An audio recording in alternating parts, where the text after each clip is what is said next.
അതെ, പഹൽഗാം ആക്രമണം പാകിസ്ഥാന്റെ സ്പോൺസേർഡ് അറ്റാക്ക് തന്നെയായിരുന്നു. ഇപ്പൊ ലേറ്റസ്റ്റ് ആയിട്ടുള്ള പാകിസ്ഥാന്റെ മുൻ പട്ടാള മേധാവിയായിട്ടുള്ള ആദിൽ രാജ വെളിപ്പെടുത്തിയിരിക്കുന്നത് അത് പാകിസ്ഥാന്റെ ഇപ്പോഴത്തെ പട്ടാള മേധാവിയായിട്ടുള്ള അസിം മുനീറിന്റെ പ്രീ പ്ലാനഡ് ആയിട്ടുള്ള ഒരു അറ്റാക്ക് ആയിരുന്നു.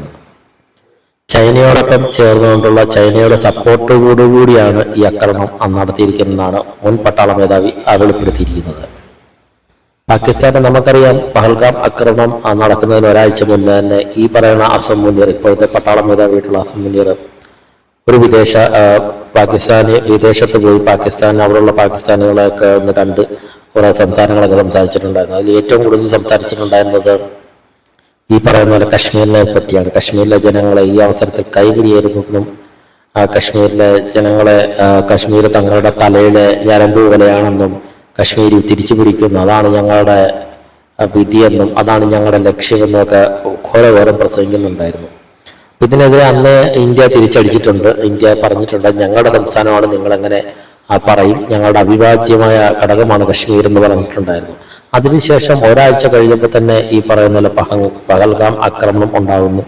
പഹൽഗാം ആക്രമണം ഉണ്ടായി ശേഷം പാകിസ്ഥാനിലുള്ള പട്ടാളക്കാരെല്ലാം ഇന്ത്യ ശക്തമായി തിരിച്ചടിക്കും എന്നറിയാവുന്നതുകൊണ്ട് തന്നെ പട്ടാളക്കാരെല്ലാം തന്നെ അവരുടെ ഫാമിലീസിനെ മുഴുവൻ, അവരുടെ കുടുംബങ്ങളെ മുഴുവൻ വിദേശത്തേക്ക് അയക്കുകയും അവർക്ക് അയക്കാൻ പറ്റാത്തവർക്കാവട്ടെ കുടുംബങ്ങളെ സംരക്ഷിക്കുന്നതിനായിട്ടുള്ള കാര്യങ്ങൾ ഗവൺമെന്റ് ചെയ്യണം എന്ന് പറയുകയും ചെയ്യുകയുണ്ടായി.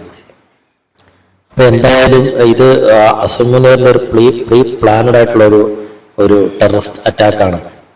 അപ്പം ഇന്ത്യ ഇതിനെതിരെ ശക്തമായി വന്നിട്ടുണ്ട്. ഇന്ത്യക്ക് അതിന്റെ തെളിവുകളെല്ലാം ലഭിച്ചിട്ടുണ്ട്. ഇന്ത്യ മറ്റു രാജ്യങ്ങളിൽ ഇത് ബോധ്യപ്പെടുത്തിയിട്ടുള്ളതാണ്. എന്തായാലും ഐക്യരാഷ്ട്രസഭയിൽ ഇന്ത്യ പറഞ്ഞിട്ടുണ്ട്, പാകിസ്ഥാൻ ഒരു തെമ്മാടി രാഷ്ട്രമെന്ന് തന്നെയാണ് ഐക്യരാഷ്ട്രസഭയിലെ ഇന്ത്യൻ പ്രതിനിധി വെച്ചാലക്യങ്ങൾ കൊടുത്തു.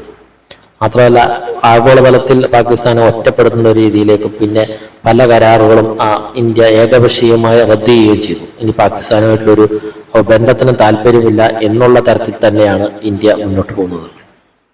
ഇന്ത്യയുടെ ഈ ചടുല നീക്കവും മോദിയുടെ സൈലന്റും പിന്നെ ഇന്ത്യൻ ഗവൺമെന്റിന്റെ ഒരു രീതിയും ഒക്കെ ഭയന്നുകൊണ്ട് തന്നെയാണ് പാകിസ്ഥാൻ ഇപ്പോഴത്തെ അസം മുനീർ അടക്കം മുന്നോട്ട് പോകുന്നത്. കാരണം എന്തായാലും ഒരടി തിരിച്ചടിക്കും എന്നുള്ള കാര്യത്തിൽ യാതൊരു സംശയമില്ല എന്നുള്ള രീതിയിൽ തന്നെയാണ് ഈ പറയുന്ന പോലെ അസം മുനീറും അവരുടെ പട്ടാള സേനയും പാകിസ്ഥാനും മുന്നോട്ട് പോകുന്നത്. ഇതിനെതിരെ ഒളിയമ്പ് മറ്റും പ്രയോഗിക്കുന്നത് ചൈനയാണ്. ഈനാമ്പേച്ചിക്ക് മരപ്പട്ടി കൂട്ട് എന്ന് പറയുന്ന പോലെയാണ് ചൈനയും പാകിസ്ഥാനും തമ്മിലുള്ള ഒരു നീക്കുപോക്കെന്ന് പറഞ്ഞാൽ.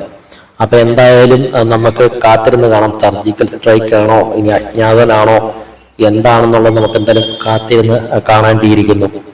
കാരണം എന്തായാലും ഇന്ത്യ തിരിച്ചടിക്കും എന്നുള്ള കാര്യത്തിൽ 100% ഉറപ്പാണ്. അപ്പൊ ഇന്ത്യക്ക് എന്തായാലും ഇതിൽ ഏറ്റവും കൂടുതൽ തെളിവുകൾ ലഭിച്ചിട്ടുണ്ട്. ഇന്ത്യ എല്ലാവരെയും എല്ലാ ലോകരാജ്യങ്ങൾക്കും മുഴുവൻ അത് നൽകിയിട്ടുമുണ്ട്.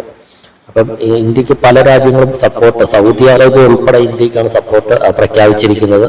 പാകിസ്ഥാന്റെ സപ്പോർട്ട് അടക്കം കുറഞ്ഞിട്ടുണ്ട്.